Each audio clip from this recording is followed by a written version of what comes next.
Il y a des discussions qui continuent. En tout cas, Emmanuel Macron le souhaite, continuer de parler avec Vladimir Poutine. Il l'a redit dans la presse ce week-end. Il ne faut pas humilier Vladimir Poutine. Mais il y a eu la réponse de Kiev depuis. C'est tombé dans l'après-midi. Regardez ces mots de Dmytro Kuleba, il est chef de la diplomatie ukrainienne. Il estime que les appels à ne pas humilier la Russie humilient en réalité la France. Amiral, c'est une tension diplomatique qui est en train de s'installer entre Paris et Kiev? Si ça n'était pas tragique, ce serait le jeu normal des positionnements. Et il viendra peut-être un jour où le président Zelensky sera éventuellement très heureux qu'il y ait quelqu'un qui puisse s'entremettre avec le président russe. Donc pour l'instant, nous assistons à un jeu étonnant, un jeu parce que ce sont des paroles, ce sont des mots dans lesquels il y a des communiqués de victoire, des ambitions très fortes, des reculades de la part ukrainienne.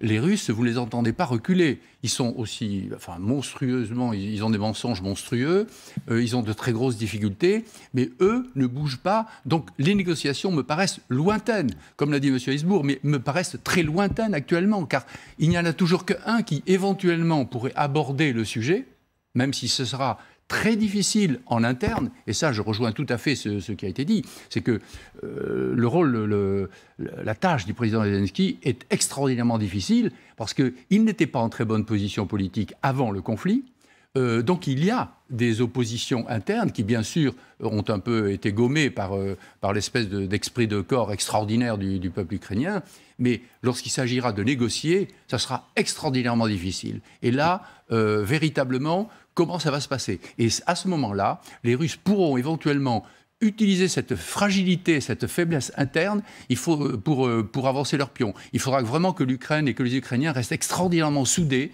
pour pouvoir aller ensemble à la négociation. Je reviens sur cette question parce que c'est un petit peu la tension en ce qui nous concerne de la journée.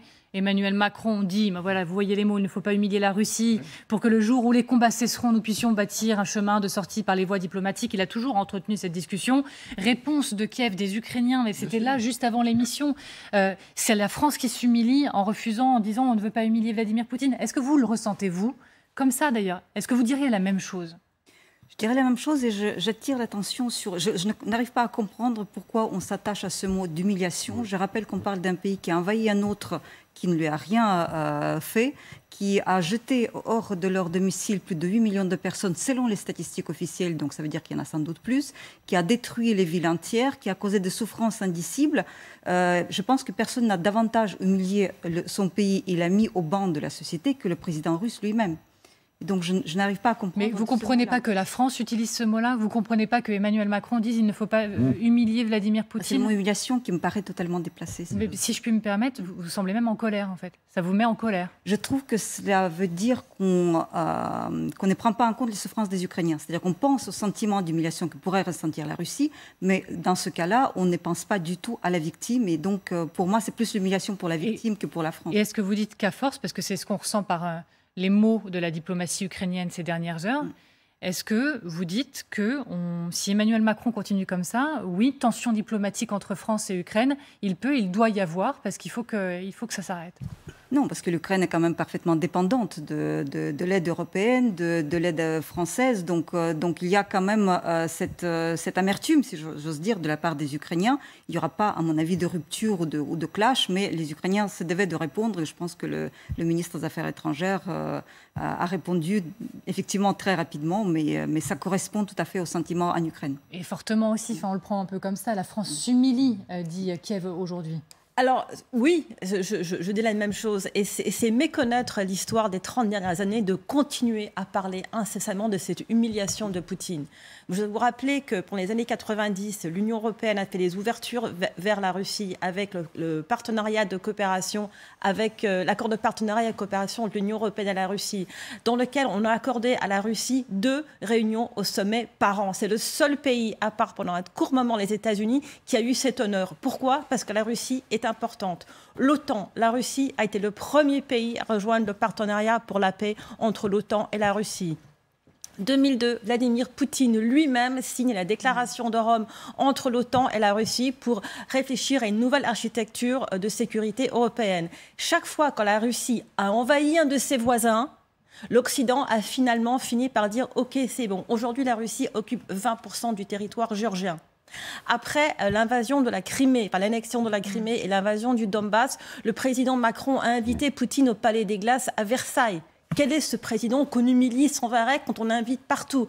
En Angleterre, après que les Russes aient utilisé des armes radiologiques et chimiques sur les territoires britanniques, le Premier ministre continue à accueillir les introductions en bourse des sociétés russes, dont 95% sont partiellement détenues par l'État russe.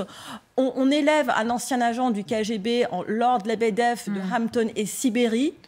Et comment est-ce qu'on humilie la Russie en faisant ça? Il faut qu'on arrête. Entendez ce que je qualifierais quasiment un coup de gueule du « il y en a assez ». Mais François Hesbourg, je vous vois aussi réagir beaucoup. Pourquoi? Oui, tout simplement, l'humiliation, c'est un sentiment. Et c'est un sentiment éminemment subjectif. Et est humilié celui qui s'estime être humilié. Bien sûr, il peut y avoir des éléments objectifs qui provoquent ce sentiment, mais le sentiment lui-même, c'est un sentiment, c'est quelque chose de personnel. Et c'est le président Poutine qui, en quelque sorte, se voit remettre les clés de la décision par M. Macron pour décider de ce qu'il considère comme étant humiliant. Est-ce qu'il considère comme humiliant d'avoir dû retirer ses forces de la région de Kiev?